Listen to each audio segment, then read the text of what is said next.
Vamos orar para iniciarmos. Senhor Deus, Pai querido, nós louvamos o Teu nome, engrandecemos o Teu nome, lembrando hoje da data da Tua ressurreição, Senhor, da Tua morte no Calvário, a Tua ressurreição que nos garante vida, Senhor. Nós nos alegramos em relembrar esse dia. Pedimos que o Senhor esteja conosco hoje, falando aos nossos corações, nos instruindo com a Tua palavra, nos ensinando aquilo que seja relevante para cada um de nós, Pai. Nos acompanhe esse dia, esteja conosco, assim oramos em nome de Jesus. Amém. Muito bem, essa é a nossa sexta aula de Filipenses, depois dessa teremos mais duas somente. Nós estávamos falando na aula passada, a gente leu o texto de Filipenses capítulo 2, que mostra a atitude de Cristo, que eu disse para vocês que para mim é o ponto alto da epístola. Mostrar esta atitude, qual foi a atitude de Cristo, e nós vimos de onde que ele desceu. Do ponto tão alto que ele desceu até nós. Então o Deus criador, o Deus mantenedor de todas as coisas, o Verbo que se fez carne, agora ele agrega também a condição do Deus salvador da humanidade. Então isso mostra o que Cristo fez de deixar a sua posição ao lado do Pai para vir até nós, descendo em forma humana, se humilhando, uma morte de cruz, uma morte terrível, vindo a ser servo, uma atitude de servo com todos nós. E aí, depois nós entramos no capítulo 2, versículo 12, e estávamos falando, desenvolva a sua salvação com temor e tremor. E a pergunta que a gente fez foi, o que significa esse temor e tremor? A palavra, de fato, é paura, é medo. Né? Temor significa, na origem, medo. Mas para o cristão, o que significa este medo? É medo mesmo de paura, de não chegar perto? Não. Para a gente, este medo não é assim. Por quê? Para o cristão, a gente tem que lembrar que o amor lança fora todo medo. O perfeito amor lança fora todo medo. Então, o medo que nós temos não é paura de Deus. Tá? Em 1 João 4,18, no amor não há medo. Pelo contrário, o perfeito amor expulsa o medo, lança fora o medo. Porque o medo supõe castigo. Aquele que tem medo não está aperfeiçoado no amor. Nós teremos castigo? Não, nós teremos vida. Nós teremos vida com o Senhor, pela morte do nosso Senhor Jesus. Então, nós temos que entender que aquele medo que traz tormento, esse medo é expulso das nossas vidas. Não é este medo que temos que ter, porque a nossa salvação é certa e garantida. Nós confiamos na palavra de Deus que estaremos com Ele. Então, quem é objeto da graça de Deus não pode, não precisa ter medo. Essa é a diferença de nós cristãos. Nós sabemos que seremos salvos, sabemos que somos aceitos por Ele. Então, para nós, isso é mais um temor reverente do que uma fobia de Deus. Lembra que nós temos livre acesso? O véu se rasgou de alto a baixo. É o evento da Páscoa, né? Muito propício a gente estar falando desse assunto hoje. O véu se rasgou de alto a baixo. Nós temos livre acesso ao Pai. Veja que quando a gente olha para a nossa vida, para os nossos pecados, muitas vezes nós ficamos atemorizados, né? Como é que Deus vai tratar disso? Seja lá de que forma Ele tratar, nós estaremos com Ele. Temos a esperança que estaremos com Ele, temos a confiança na graça salvadora, nós temos livre acesso ao Pai. Então, sabendo diante de quem nós estamos. Então, para nós, o temor significa um temor reverente diante de Deus, um cuidado, uma diligência diante do nosso Deus. o temor do Senhor é o princípio da sabedoria. E o conhecimento do santo é prudência. Então, o que significa para nós temor? É o início da sabedoria. Quer ser sábio? Tema o Senhor. Saiba diante de quem você está, mas não com medo, não com paura. Porque sabemos que estamos resgatados e temos livre acesso a Deus. Então, é uma atitude respeitosa que nós temos que ter diante dele, sabendo que ele é o Deus Criador. Nós somos criaturas, nós somos derivados de Deus, a semelhança do Senhor, dependentes dele. Então,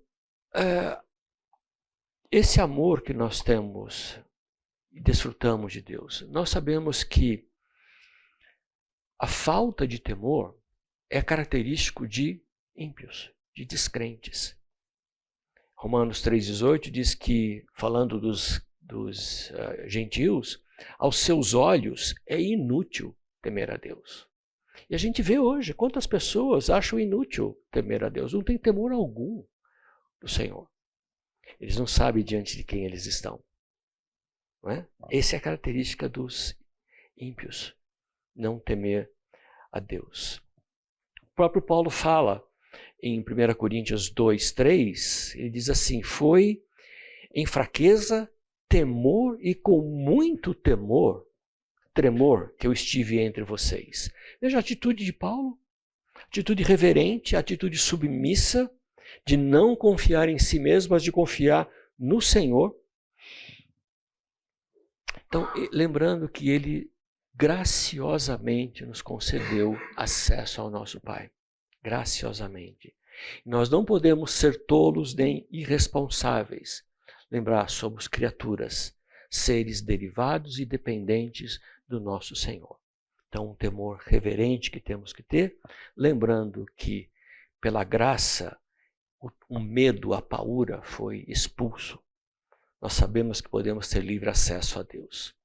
Então ele diz no versículo 13, no 2:13, pois é Deus que efetua em vocês tanto o querer quanto o realizar de acordo com a sua boa vontade, ou com a boa vontade dele. Lembrando, nós vimos na primeira aula, o versículo 1:6, ele diz: estou convencido que aquele que começou boa obra em vocês vai completá-la até o dia de Cristo. Veja, Deus está agindo nas nossas vidas.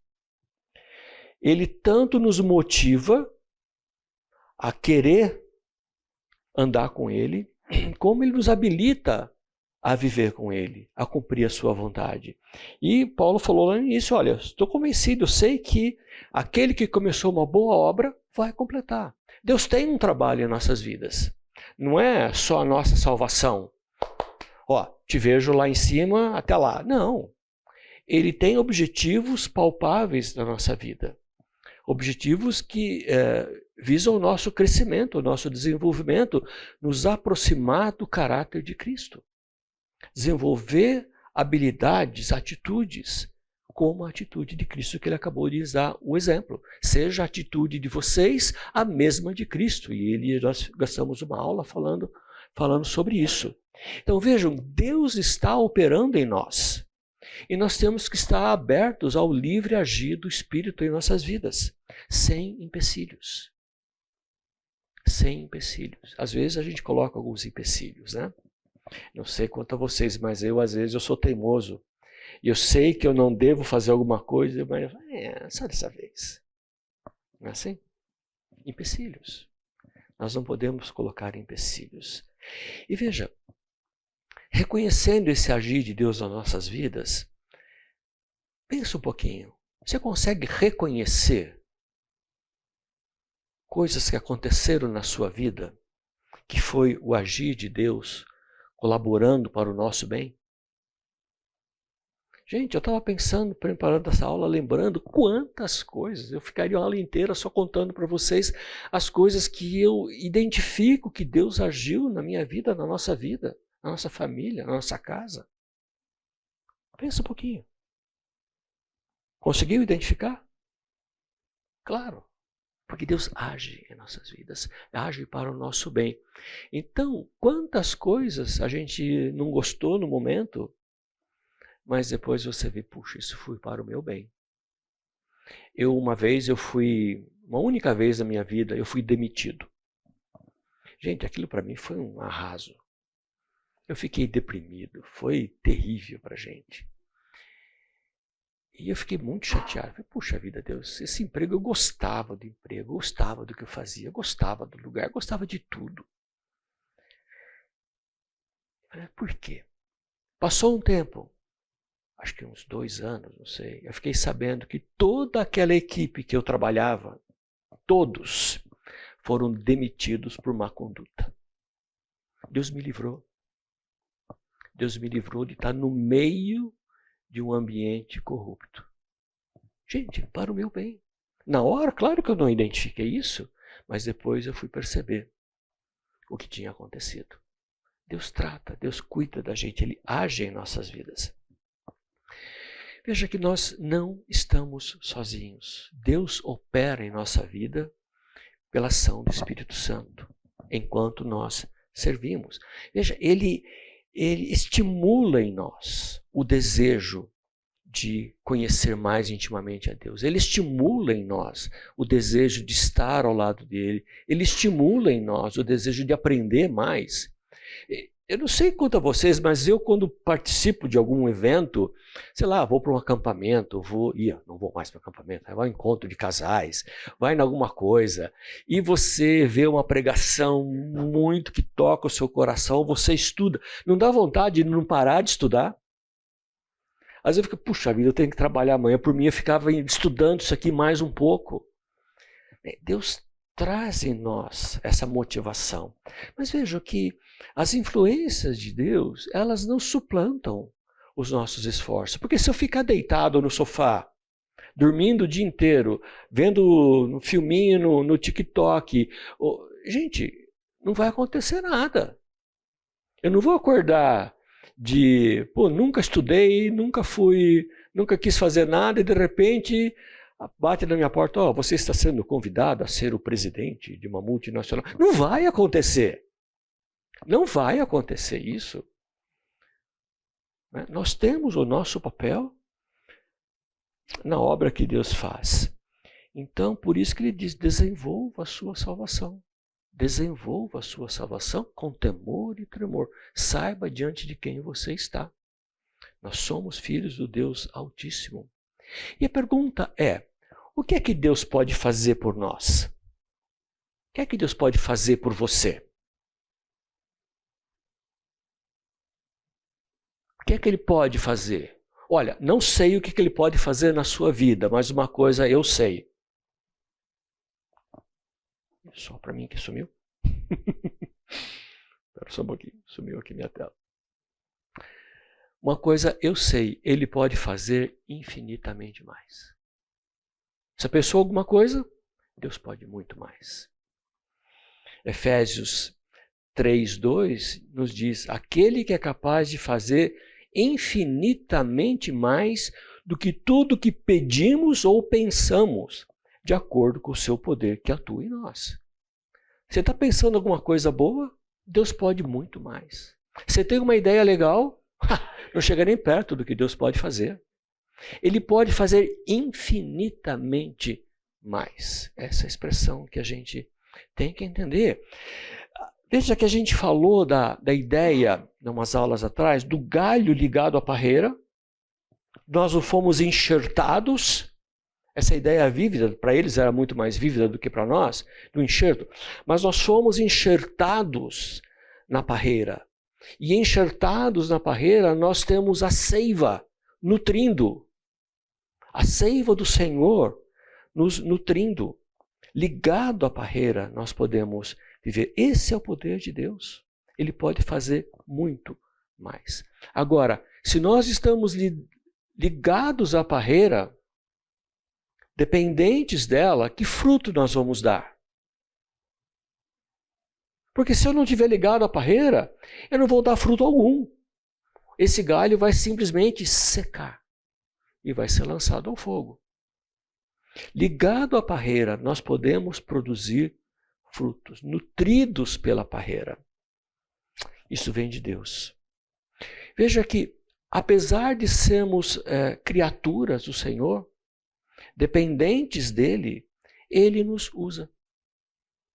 Ele nos usa para o seu trabalho, para o desenvolvimento do reino, para a pregação do evangelho. Ele nos usa.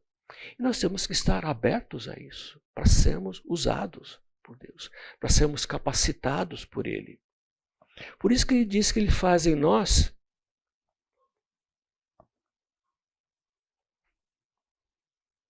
tanto o querer como o realizar. No versículo 13. Pois é Deus que efetua em vocês tanto o querer quanto o realizar. Então veja, tanto o desejo de uma vida santa, quanto os meios de viver essa vida santa, vem de Deus. As ferramentas vêm de Deus para alcançar essa vida que ele deseja de nós, sermos como Cristo. Veja que o Senhor nos sustenta na caminhada cristã. Por isso que ele diz, olha, tenho a mesma atitude de Cristo. Por quê? Se fosse algo impossível, ele diria, olha, gostaria de dizer a vocês, mas não é possível. Veja, é possível, tenho a mesma atitude de Cristo, somos exortados a isso. A agir como ele agiu. Então, por isso que nós temos que colocar, como vimos no início, ponham em salvação,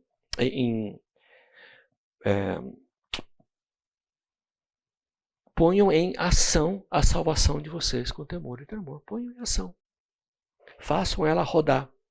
Façam ela agir de acordo com a sua boa vontade. De acordo com a vontade de Deus, que é boa, santa, pura, agradável. Não é sair por aí desembestado. Às vezes a gente faz isso. Você sai desembestado e chega lá e fala, putz, grila. Deixa, eu vou morar, peraí, vou morar, porque agora eu vou assinar esse negócio e eu não... Não é ali na hora de assinar o negócio que você vai orar. A vida tem que ser colocada diante do Senhor, em oração, na dependência dEle, para que Ele nos conduza. Para que Ele nos conduza. Então, veja a dependência, reforçando a dependência que temos que ter de Deus. Lembrem-se do texto de Romanos 12, quando ele fala da renovação da nossa mente. Ele fala, renovar a nossa mente para quê? Para que sejamos capazes de experimentar a boa, agradável e perfeita vontade de Deus. Então nós temos o papel de renovar a nossa mente. Para quê? Para poder experimentar a boa, agradável, perfeita vontade de Deus nas nossas vidas.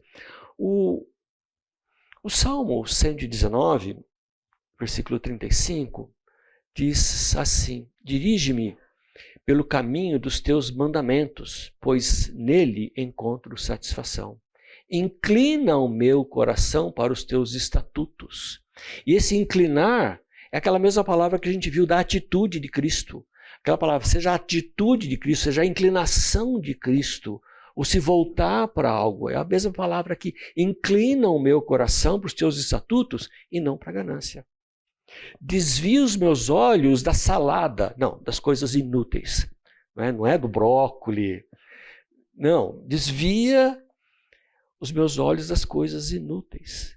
Faz-me viver nos caminhos que traçaste. Desvia os meus olhos. E o que é inútil? O que é inútil? Inútil é aquilo que não tem valor eterno. Não tem nada específico. Inútil é aquilo que não tem valor eterno. Por isso ele vai falar, olha, renove a sua mente para que vocês sejam capazes de entender, experimentar a boa, agradável e perfeita vontade de Deus. Então, a partir daqui, os versículos que vêm a seguir, eles vão mostrar, como decorrência da atitude de Cristo, alguns exemplos da vida de Timóteo e de Epafrodito, e depois do próprio Paulo. Então, no versículo Filipenses 2, do 14 ao 16. Ele fala assim: façam tudo sem queixas nem discussões, para que venham a tornar-se puros e irrepreensíveis, filhos de Deus inculpáveis, no meio de uma geração corrompida e depravada, na qual vocês brilham como estrelas do universo, retendo firmemente a palavra da vida. Assim, no dia de Cristo, eu me orgulharei de não ter corrido, nem me esforçado inutilmente. Então ele começa a dizer: façam tudo sem queixas nem discussões, ou sem, em algumas versões, sem murmurações nem contendas. O que é esse queixas ou murmurações? O que é murmurar? É aquela coisa que você não está contente, mas você não verbaliza, você fica ali resmungando pelos cantos, assim. E a gente resmunga pra caramba. Resmungão. O que é o resmungão? Aquele que reclama de tudo. Nada tá bom, tudo tem um reparo para pôr. Que ele fala: não faça isso. Viva uma vida sem murmurações, nem contendas. Interessante que ele usa duas palavras fortes. Ele fala aqui: nada façam, e aqui façam tudo. No 2:3, lá atrás, ele diz: nada façam por ambição egoísta. E agora que ele fala: façam tudo sem murmurações, nem contendas. Olha, duas coisas, dois absolutos. Dois absolutos. E o que ele quer dizer? Sem murmurações. É aquele resmungo, aquele desprazer secreto, não declarado abertamente, que você faz cara feia, não gostou, mas não tem coragem de ir lá e brigar. E aquele ambiente... Gente, é horrível você conviver com gente assim, ou trabalhar com gente assim, que resmunga de tudo. E a gente tem experiências assim. Não seja você o resmungão. Não seja eu, nem você o resmungão da casa, da família. Façam tudo sem murmurações. E diz também sem contendas. A contenda já é algo que você verbaliza, você parte para a briga. Né? Você vai discutir, você vai arguir, você vai disputar as coisas. Isso pode ser diretamente ou no próprio pensamento. Vocês já se pegaram brigando, pensando? Já? Não é assim? A gente não se pega brigando no pensamento? Eu devia ter dito, mas a próxima vez que ele falar, eu vou responder. Não pensei na hora, mas eu deveria, não sei o quê. E assim, e você fica com aquela briga mental, gente, e às vezes essa briga mental vai horas. Eu não vou deixar passar da próxima vez. Você está o quê? Brigando. Não diretamente, mas é uma briga. Então, olha, façam tudo sem murmurações nem contendas. O que Adão falou para Deus? A mulher que tu me deste. O que ele estava fazendo? Reclamando, murmurando. Senhor, o senhor é culpado. Foi a sua mulher que o senhor me deu. Resmungando. Resmungando. Né? E às vezes nós fazemos isso e a murmuração é uma manifestação de insatisfação contra Deus e contra os outros. Muitas vezes o que nós estamos falando? Estamos reclamando da mulher que tu me deste. Estamos reclamando com Deus. Insatisfeitos com aquilo que Deus me deu. Muitas vezes a nossa murmuração não passa de um descontentamento com a providência divina na minha vida. Percebam? Reclamação é um descontentamento com... por que eu tenho esse emprego? Por que eu moro nessa cidade? Por que os meus avós vieram para o Brasil, para a América do Sul e não para a América do Norte? Gente, América do Norte e vieram para a América do Sul. Não é? Até nisso a gente reclama dos nossos avós e bisavós. Droga, devia ter ido para o Norte.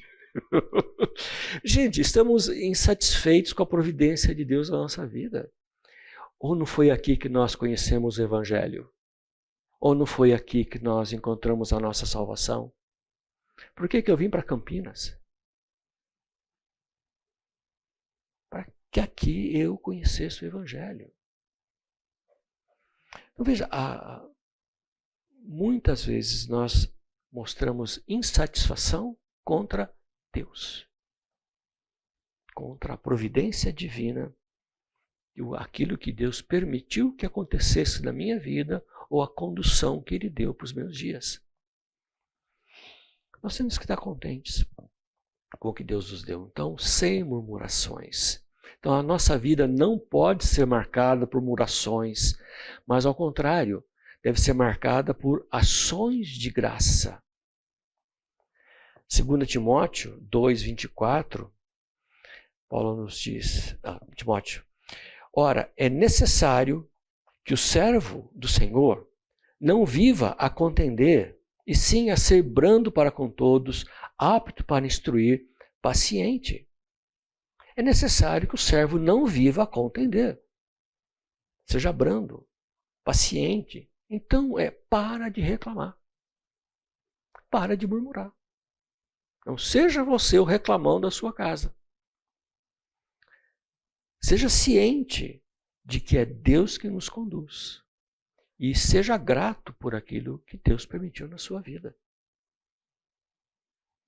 Devemos ser gratos pela condição que nós temos, pela vida que nós temos, a começar daí. O Senhor não é o Criador e não é o sustentador. Quem é que nos sustenta? É o Senhor. Então, se estamos aqui vivos, é porque Ele nos sustenta. Temos que ser gratos com isso. E temos que ser gratos pelo privilégio que nós temos. Qual é o privilégio que nós temos? Estar num país que nós podemos estudar a palavra do Senhor livremente. Amém, não é? Quantos lugares não se pode livremente adorar o Senhor, estudar a sua palavra, ou nem sequer ter disponível a palavra de Deus? É um privilégio na nossa vida. Para de reclamar. Desenvolva uma disposição mental sem contendas. É um desenvolvimento. Por isso fala, desenvolva a sua salvação. Desenvolva uma atitude mental sem murmurações e nem contendas. Se policie. Se policie. Eu me lembro, quando a gente tinha os filhos pequenos, já viajou com criança pequena? Já chegou? Vai demorar? Não sei o quê. E aí, na volta, e aí, gostou? Pré-adolescente, já gostou? Mas não foi bom. Aí a Silma começou a seguinte, vamos lá. Todo mundo aqui. 5 coisas boas. Vamos falar. 5 coisas que vocês gostaram, que foram boas. Tá bom, vai. Aquilo lá, isso aqui foi legal. Ok, foi uma coisa boa. 2. Sim. Tá vendo? 2 coisas boas. Mais uma, vamos lá, mais uma. Não sei o quê. 3 coisas boas, mais uma. Até achar 5 coisas boas. Gente, isso é desenvolver uma atitude mental de ver as coisas boas que acontecem, em vez de ficar brigando e murmurando. Isso serve para nós. Isso serve para nós. Em vez de ficar reclamando da mulher que tu me deste, nós temos que ter uma atitude diferente. Então, veja que Paulo podia reclamar. Ele teria todas as razões para reclamar. Ele estava preso. Precisou receber ajuda para ter o próprio sustento. Mas mesmo assim, o que ele diz? Eu me alegro.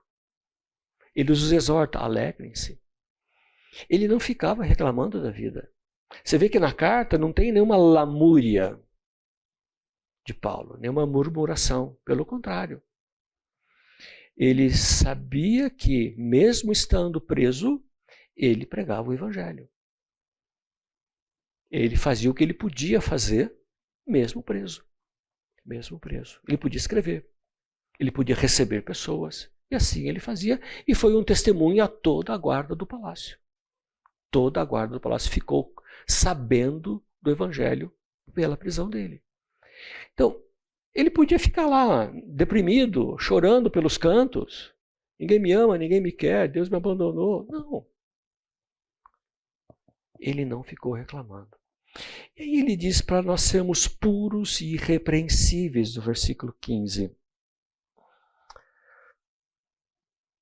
Para que venham a tornar-se puros e irrepreensíveis, filhos de Deus inculpáveis, no meio de uma geração corrompida e depravada. Puros e irrepreensíveis. No versículo 1:10, ele também falou isso. Para discernir o que é melhor, a fim de serem puros e irrepreensíveis. Ele está reforçando algo que ele já havia dito. Discernir o que é melhor para serem puros e irrepreensíveis. O que ele está dizendo aqui? Manter para que eles mantivessem uma firmeza cristã diante do sofrimento. Porque lá em Filipos já começava a ter algumas dificuldades com a igreja. Já começava a ter algumas ameaças. E vamos lembrar que eles estavam numa colônia romana que era uma sociedade depravada e corrompida. Não muito diferente de hoje.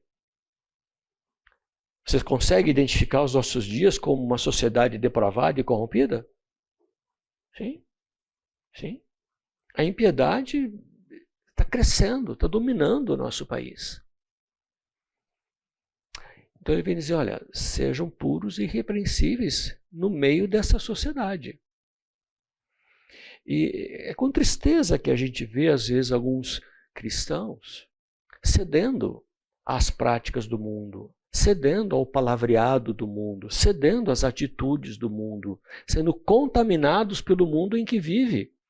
E ele fala, não, sejam puros e irrepreensíveis diante dessa sociedade. Então, ser puro é ser puro de mente, sem ter maldade, sem ter malícia, simples, inocente. Essa é a ideia de puros. Agora, vocês já se defrontaram com alguém que malicia tudo? Especialmente em ambientes de trabalho, a gente vê isso, né? Eu tenho algumas pessoas do meu trabalho que a vida deles é essa, é maliciar tudo. É ver maldade em tudo. É deturpar tudo. Por que essas pessoas fazem isso? Bom, primeiro, porque não estão em Cristo. Mas é como se tivessem uma lente suja. Como se estivesse usando um óculos com a lente suja. Eles enxergam as coisas com sujeira. Eles enxergam as coisas com maldade, com malícia. Vejam que Tito 1,15 nos diz, para os puros, todas as coisas são puras. Mas para os impuros e descrentes, nada é puro. De fato, tanto a mente como a consciência deles estão corrompidas. Para quem é puro, todas as coisas são puras. Então, sejamos puros, é o que ele está dizendo ali, sejam puros e irrepreensíveis. Tira esse óculos sujo que mostra maldade em tudo. Tira esse óculos sujo que vê coisas ruins em tudo. Olhe com pureza. Para os puros, todas as coisas são puras.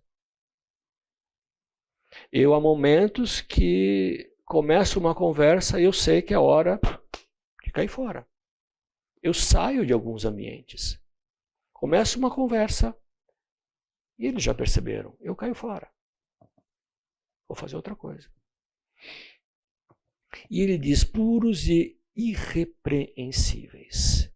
Alguém que não merece censura, que não tem falta, que não tem defeito algum. Então ele diz pessoas, filhos de Deus, inculpáveis no meio de uma geração corrompida e depravada. E esse inculpável é aquele que não pode ser censurado, aquele que não pode ser atacado, inculpável, não tem motivo, é aquele que é inocente.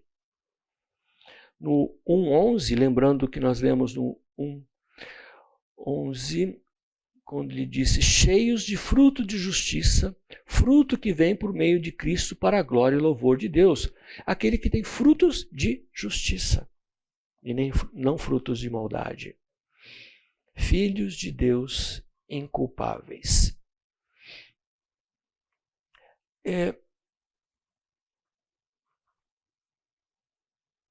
Quando ele fala filhos de Deus, lembrando que somos filhos desse Deus de amor.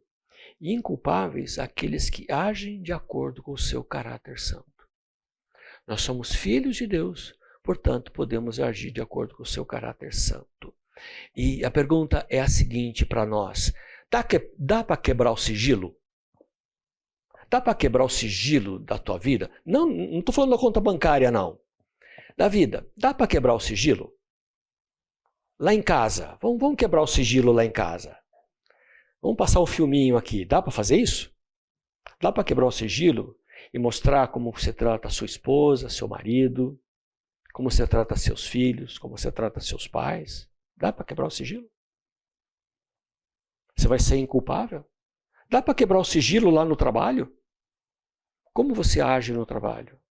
Como você se porta no trabalho? Você é inculpável? Dá para quebrar esse sigilo? No trânsito? Não, no trânsito é um... No trânsito... Não. No trânsito também. Dá para quebrar o sigilo? Como você se comporta? Gente, é isso. Ele está falando assim, puros, irrepreensíveis e inculpáveis. Nós somos chamados a ser assim. Por isso que ele falou antes, desenvolva a sua salvação com temor e tremor. É fácil fazer isso? Não, não é fácil. Nós somos capacitados a agir assim o tempo todo? É muito difícil para nós, porque temos uma natureza caída. Então nós temos que desenvolver isso. Nós temos que caminhar num crescente. Caminhar seguindo a mesma atitude de Cristo, o mesmo exemplo de Cristo. Por isso nós estamos no meio de uma geração corrompida e depravada, nesse mundo pervertido, mal, com desvios morais como hoje. Veja, nós sofremos com isso. Quem é cristão sofre ao ver tanta impiedade e tanta maldade. Mas a gente não pode desanimar, porque nós somos luz para esse mundo. Nós somos sal para este mundo. Então nós devemos nos alegrar, nos regozijar, porque temos o nosso relacionamento com Deus. Então nós temos um refúgio da sociedade. Se a sociedade é opressora, a gente não pode cair no senso comum de ficar reclamando como todo mundo reclama. Gente, só tem uma conversa no trabalho. É o quanto nosso governo, a nossa sociedade está corrompida. Juízes corruptos, autoridades do país corruptos. Você olha isso e a conversa é só essa. De como as coisas estão ruins. Nós temos que entender que temos um refúgio.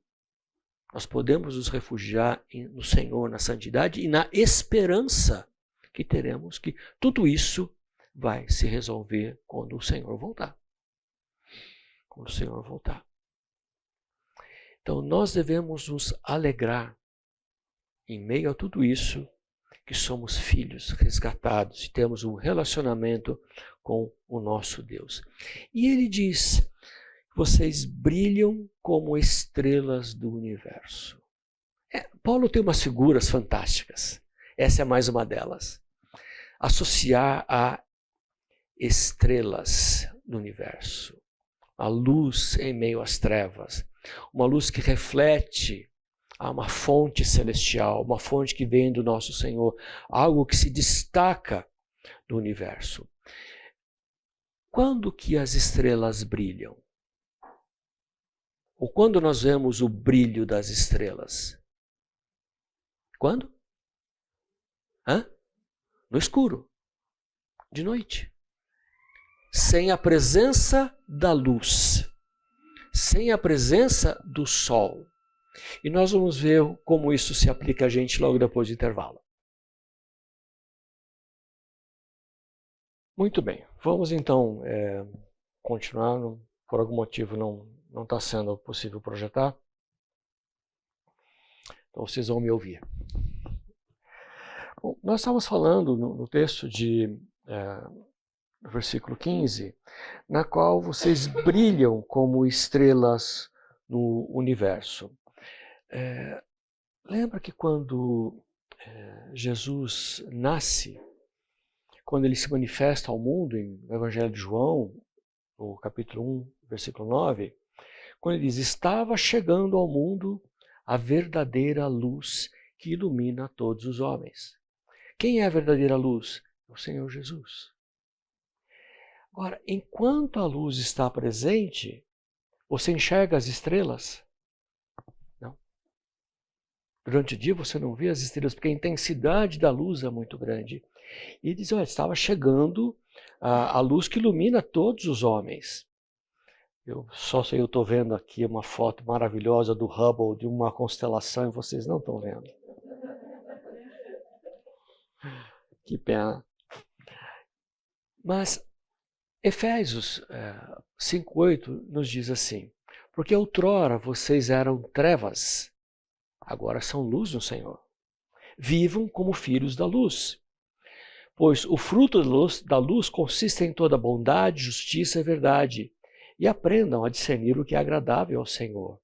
Antes nós éramos trevas, agora somos luz no Senhor. Vejam que a luz, nós estamos acostumados com essa figura de que a luz mostra a sujeira, não é assim? Você entra num lugar tudo escuro, você não enxerga nada. Você acende a luz, você enxerga a bagunça, as coisas fora do lugar, você enxerga a sujeira. Mas não é só isso. A luz também, ela mostra o caminho da redenção. A luz mostra o nosso Senhor Jesus. Ele é a verdadeira luz. Agora, ele não está entre nós. Ele vai voltar. Por isso ele diz, sejam luz. Por que as estrelas brilham? Brilham como estrelas. Porque a luz não está aqui. Quando a luz voltar, o Senhor vai estar conosco. Não seremos nós a mostrar a luz de Deus. Ele mesmo estará entre nós.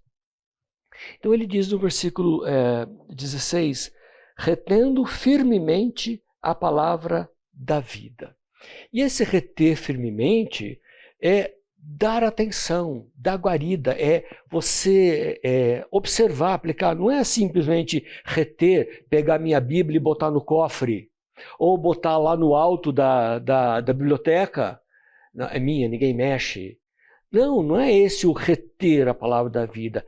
É você dar atenção, estar no seu coração, estar presente em todos os momentos da vida. E quando ele diz a palavra da vida, retendo a palavra da vida, ele se refere ao Evangelho. A palavra de Deus é o Evangelho. A palavra da vida é o Evangelho, que é a expressão de Cristo. O que é o Evangelho? São as boas novas de Cristo. Então a palavra da vida é Cristo. E quando ele usa essa palavra, né? Quando ele fala palavra, em grego é logos. Logos é o verbo, significa palavra, verbo. O verbo se fez carne e habitou entre nós. Vimos sua glória como a glória do unigênito.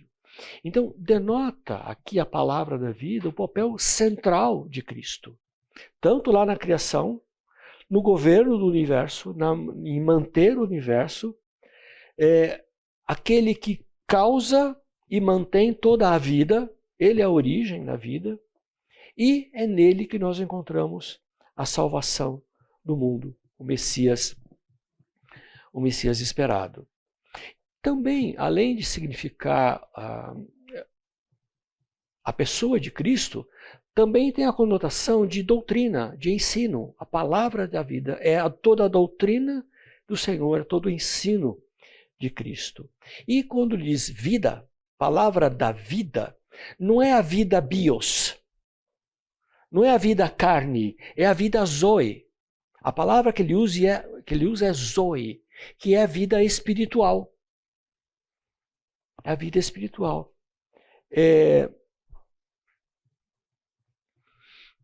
Só me acertar aqui. Então, ele não está se referindo a uma vida carnal. Ele está se referindo a uma vida espiritual. É a alma vivente ligada a Deus. E continuando, em Filipenses 2:17, ele continua assim, 17 e 18. Contudo, mesmo que eu esteja sendo derramado como oferta de bebida para o serviço que provém da fé que vocês têm, o sacrifício que oferecem a Deus, estou alegre e me regozijo com todos vocês. Estejam vocês também alegres e regozijem-se comigo.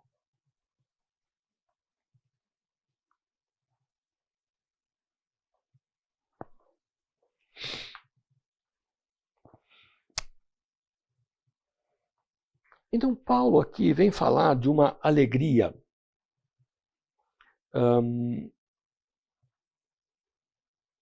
Mesmo que a vida dele estivesse sendo oferecida em sacrifício.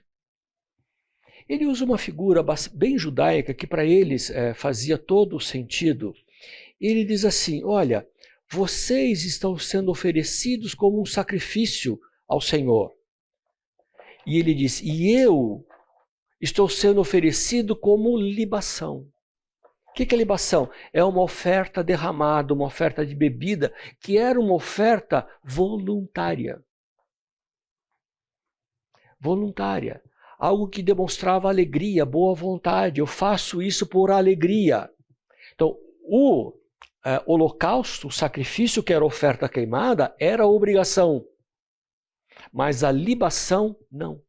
Então Paulo está dizendo assim, olha, mesmo que vocês estejam sendo oferecidos como sacrifício, eu me ofereço voluntariamente como libação junto com vocês. E a libação era uma oferta derramada, uma oferta de bebida, em geral 1 litro de vinho que se derramava para dar uma maciada na carne, né, do churrasco.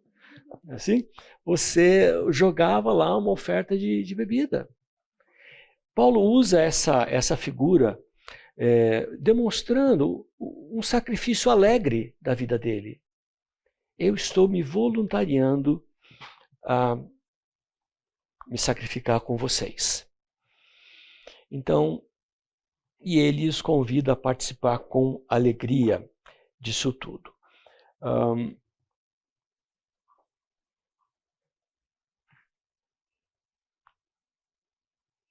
Se a gente lembrar do texto de Romanos, capítulo 15, como eu tenho aqui,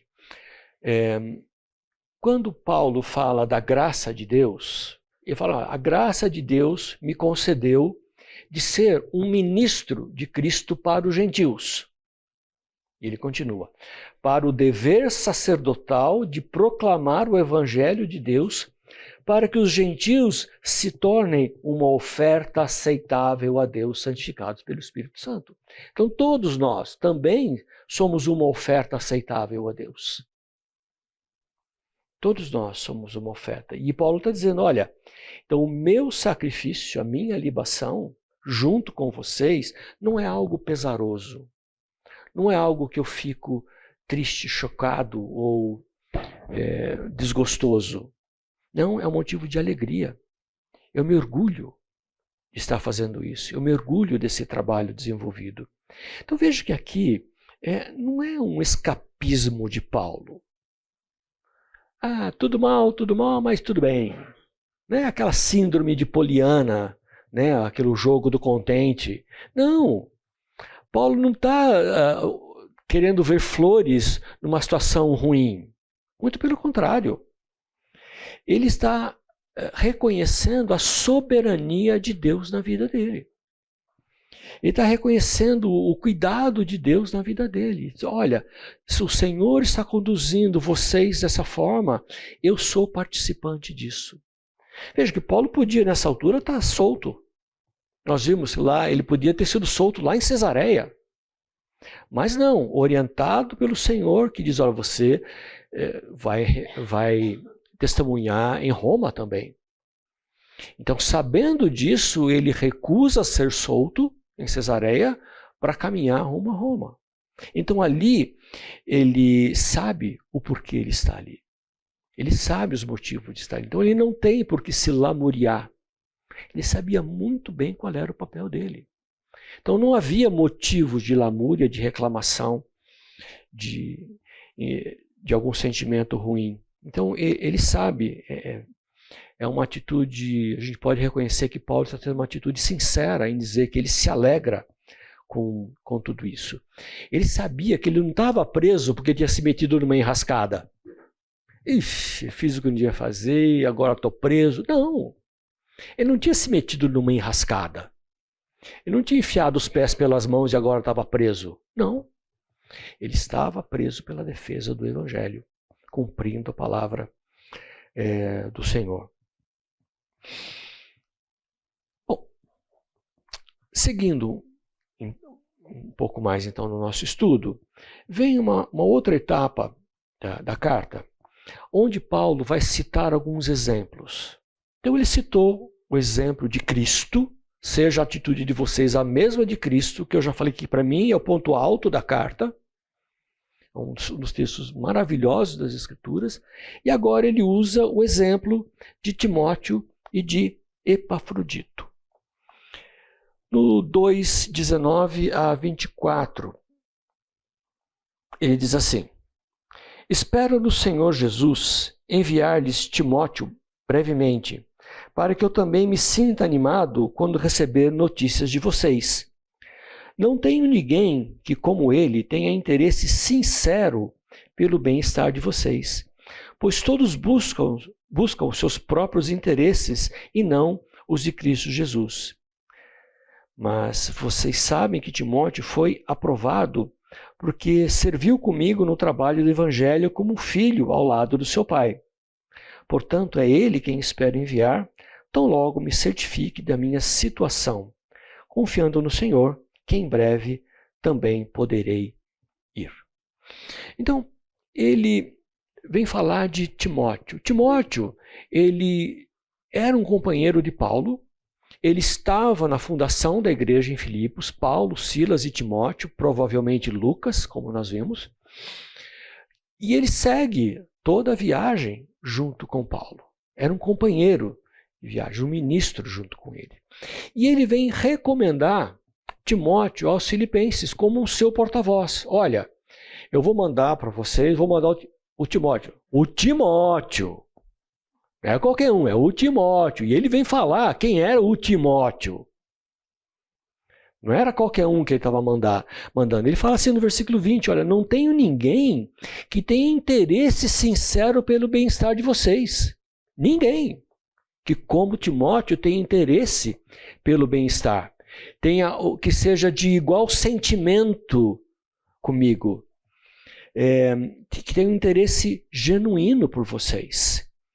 Então, esse interesse que ele tinha, como nós vimos um pouco antes, não cuido dos seus próprios interesses, mas dos interesses de Cristo.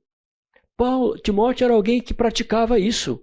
Ele não cuidava dos próprios interesses, ele cuidava dos interesses dos filipenses, dos interesses de Paulo. Não tenho ninguém que, como ele, tenha um interesse sincero pelo bem-estar de vocês. Veja que alguém que está praticando o que Paulo havia dito. Veja como é possível você não ter os seus próprios interesses. É uma aplicação prática do que ele havia dito antes.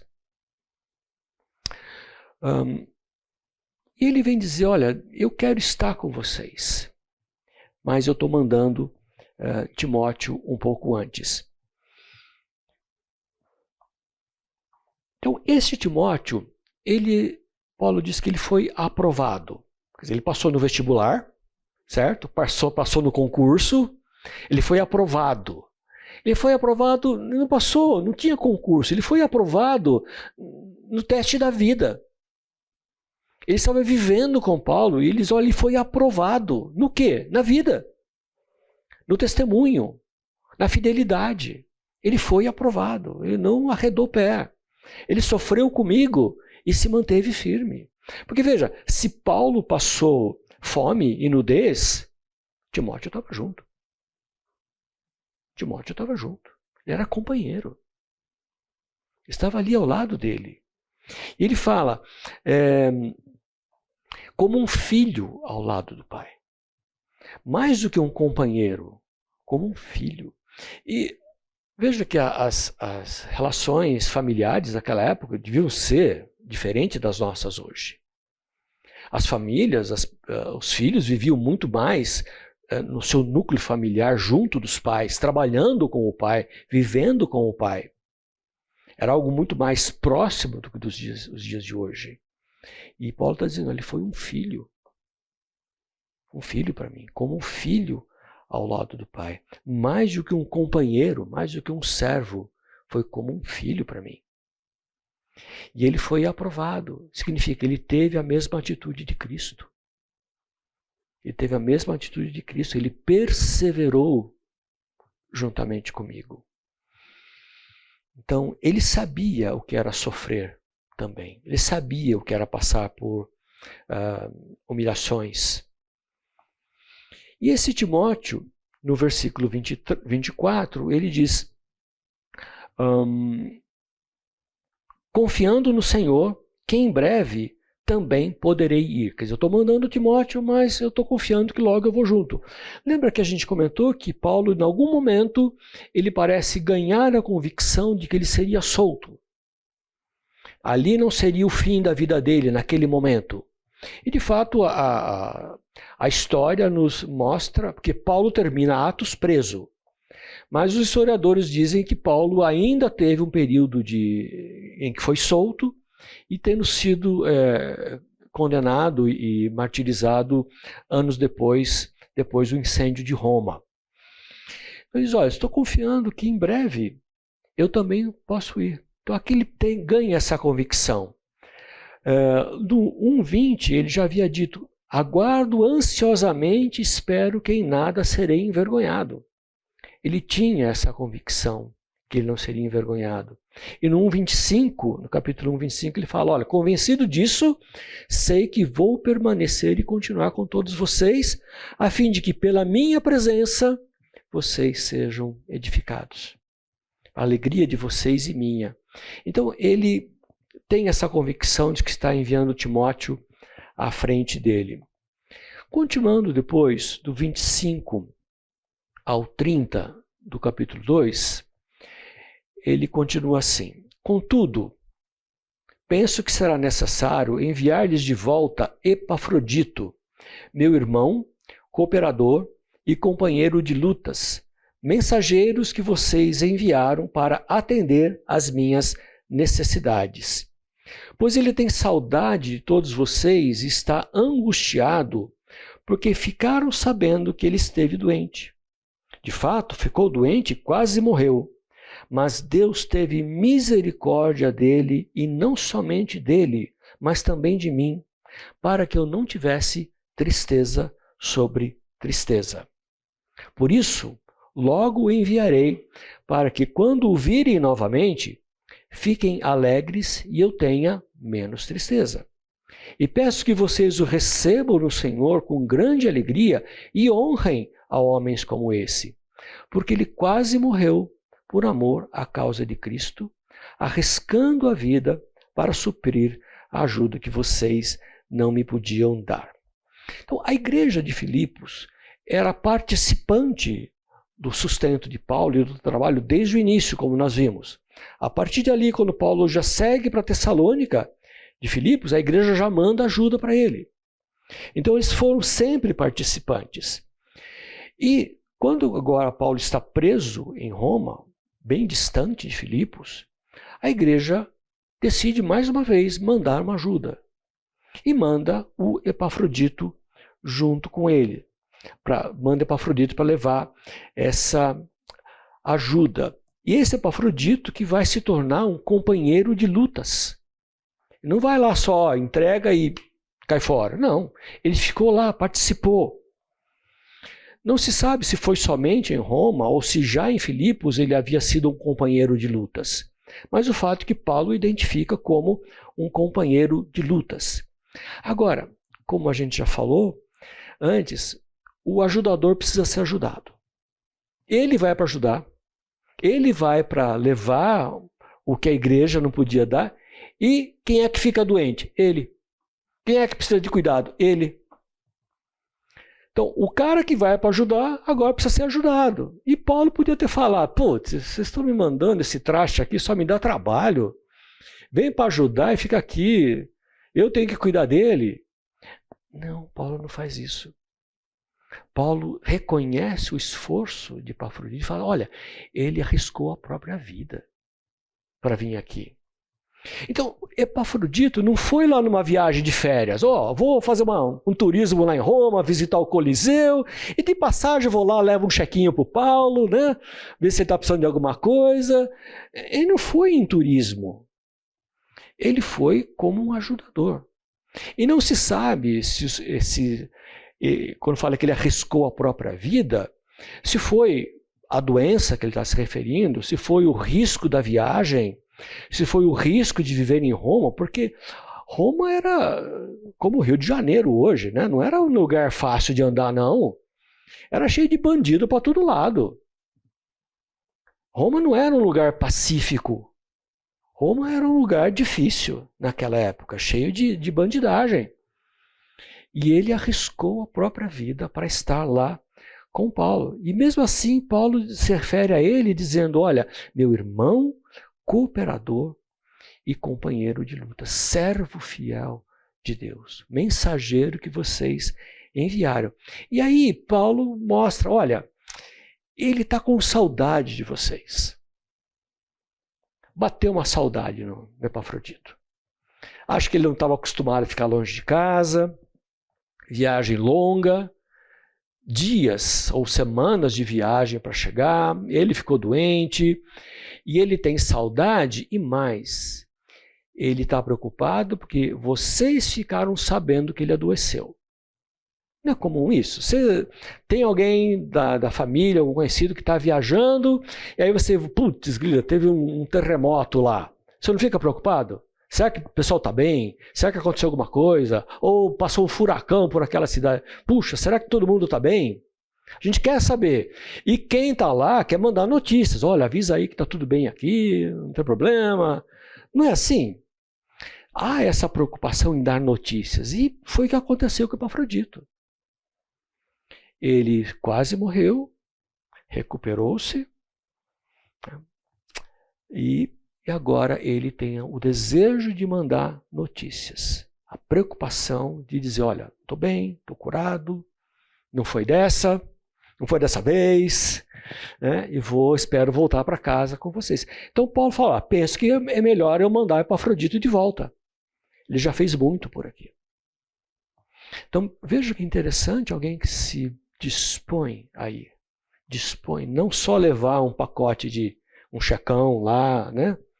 Não, ele vai e leva ajuda e fica lá como cooperador, como filho, junto com o pai. Então, ele se dedica a ponto de arriscar a própria vida. É interessante a gente olhar porque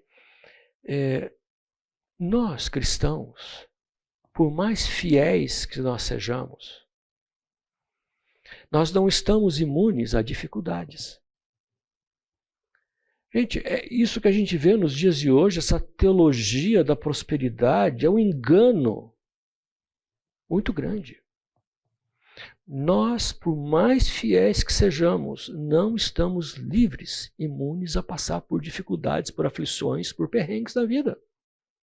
Olha aqui o que aconteceu. Paulo, o exemplo de Paulo, o exemplo de Epafrodito, quase morreu para suprir a necessidade que Paulo tinha.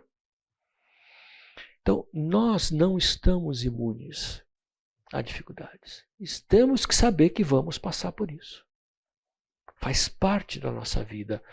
E Deus está trabalhando para o nosso bem.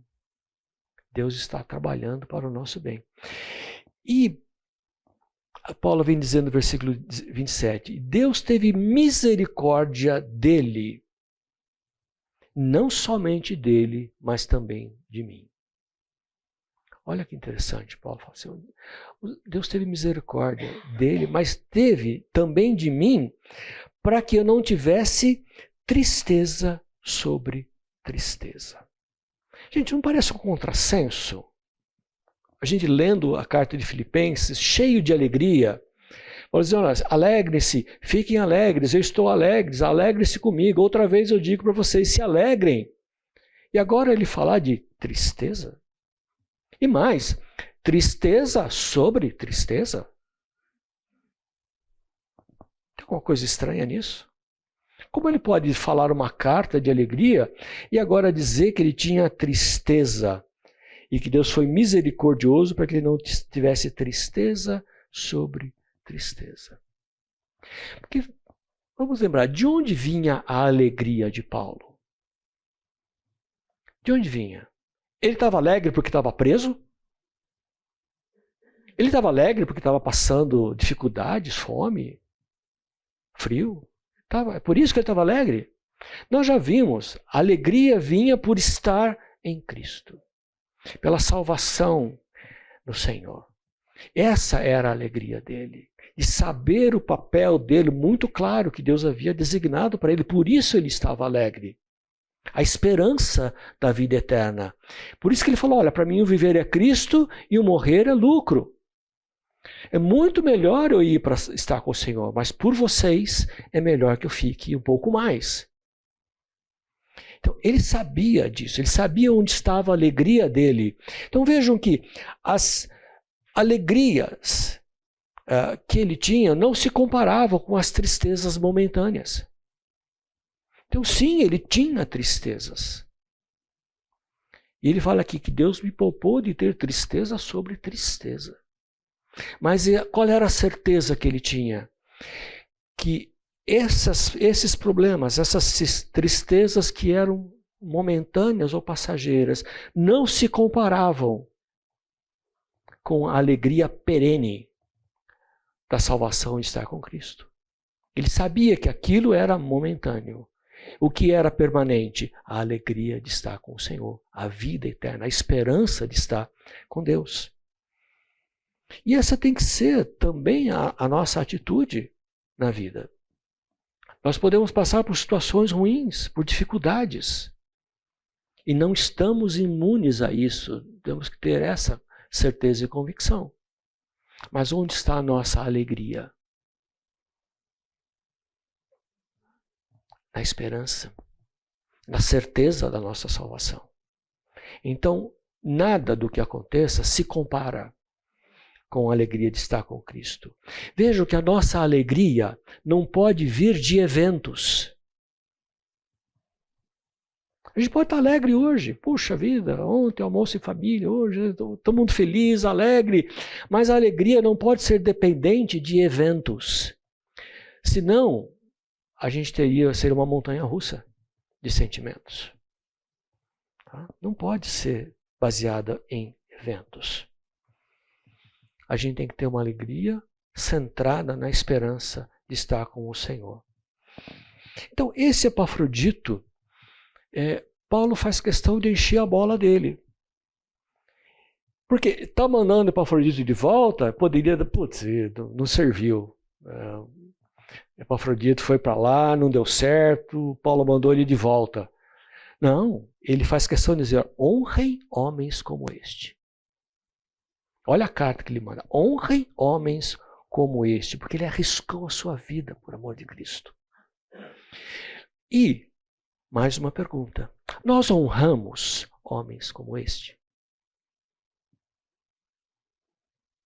Nós honramos homens como este?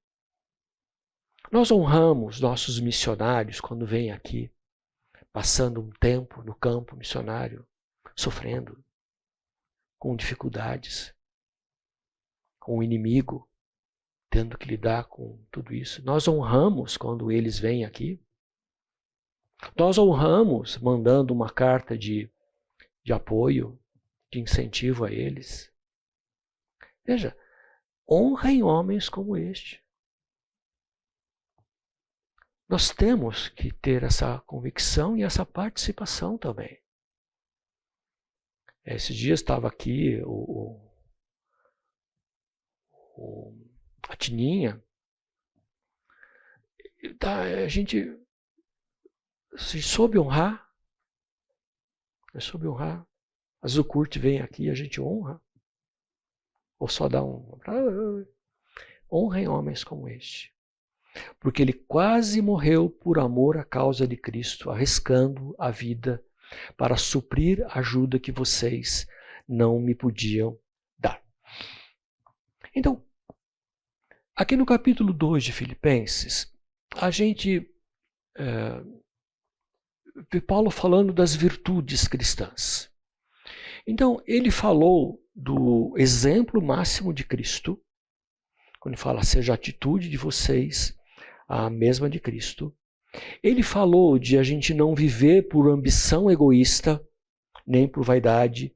Ele falou da gente considerar os interesses dos outros maior do que os nossos interesses, cada um cuide não dos seus próprios interesses, mas dos interesses dos outros, ligando isso à atitude de Cristo, a atitude de humilhação e de servidão de Cristo, ter essa atitude que alguém de que se esvaziou da sua posição, e nós vemos de que ponto alto ele desceu, muito mais alto do que nós imaginamos, de se esvaziar, de uma vida de servo, de humilhação. Nós vimos que a humilhação precede a exaltação. Não foi? O que aconteceu com Cristo? Ele se humilhou. Por isso Deus o exaltou, pela sua obra. Então, a gente viu esse contraste da humildade com a ambição e o partidarismo. Nada façam e façam tudo, que a gente acabou de ver. As duas posições máximas que Paulo usa. Então, a vida humilde, ela contrasta com a ambição e com o partidarismo que ele fala. Se livrem disso. Então, vejam que humildade, que ele nos exorta a termos essa humildade, ela não é oposta ao crescimento profissional, não é oposta a quem cresce na vida, como a gente fala, né? Quem tem sucesso. Humildade não é uma vida de coitado, não é comodismo. Nós não somos chamados a sermos comodistas. Ah, Deus o quis, Deus não me deu, o que eu vou fazer? Humildade não é coitadismo. Humildade é você buscar o interesse dos outros. Por quê? O que nós recebemos de Deus? Dons e talentos. Dons e talentos. Um vai ser mão, outro vai ser pé, um vai ser olho, outro vai ser ouvido. Dons e talentos. E nós temos que usar os nossos dons e talentos conforme o Senhor nos concede. Lembra aquela parábola dos talentos? Na parábola dos talentos, ele dá 10 para um, 5 para outro e 1 para o terceiro. E na volta, ele cobra mais de quem deu mais e cobra menos de quem ele deu menos. Mas cobra. Mas cobra. Então, nós temos que saber gerir e cuidar daquilo que Deus nos dá. Tendo muito ou tendo pouco. Nós temos que desenvolver a nossa salvação. Nós temos que trabalhar. Não adianta eu querer dormir usando a Bíblia como travesseiro, eu não vou acordar sabendo as Escrituras. Eu tenho que estudar, tenho que ler, tenho que me dedicar. Não é assim? Então, humildade não é comodismo. A questão é, qual é o objetivo da nossa vida? Isso tem tudo a ver com humildade. Qual é o objetivo da nossa vida? Porque nós somos mordomos. Tudo que o Senhor nos der, muito ou pouco, nós temos que saber que somos mordomos daquilo que Ele nos dá. Se Deus nos abençoa com muito, Temos que ser generosos e usar bem a riqueza que Deus nos deu. Se nós temos pouco, temos que saber e honrar a Deus com o pouco que Ele nos deu. E as Escrituras estão cheias de exemplos assim. Então, a diferença está na nossa motivação. Eu quero ser uma bênção ou não? Eu quero abençoar os outros ou não? Ou eu quero buscar meus próprios interesses? Se eu for egoísta e quiser buscar meus próprios interesses, tanto faz. Mas nós temos que saber responder aquilo que o Senhor nos dá. Não posso ser autocentrado, egoísta, querer honra e poder pessoal. Muita gente se perde querendo status, likes hoje em dia, né? Likes. Ser notado, ser querido. Mas ele fala, não. Seja a atitude de vocês a mesma de Cristo Jesus. E ele descreve tudo. Muito bem. Semana que vem nós continuamos a partir desse ponto. Teremos mais 2 aulas a partir daqui. Pode. Poderíamos continuar. Vamos orar. Senhor Deus, agradecemos ao Senhor a riqueza da Tua palavra sobre as nossas vidas, Senhor. Mais uma vez, louvamos o Teu nome pela Tua obra maravilhosa na cruz, pela Tua morte e a ressurreição que celebramos hoje, Senhor. Glórias ao Teu nome, Pai. Assim oramos em nome de Jesus. Amém.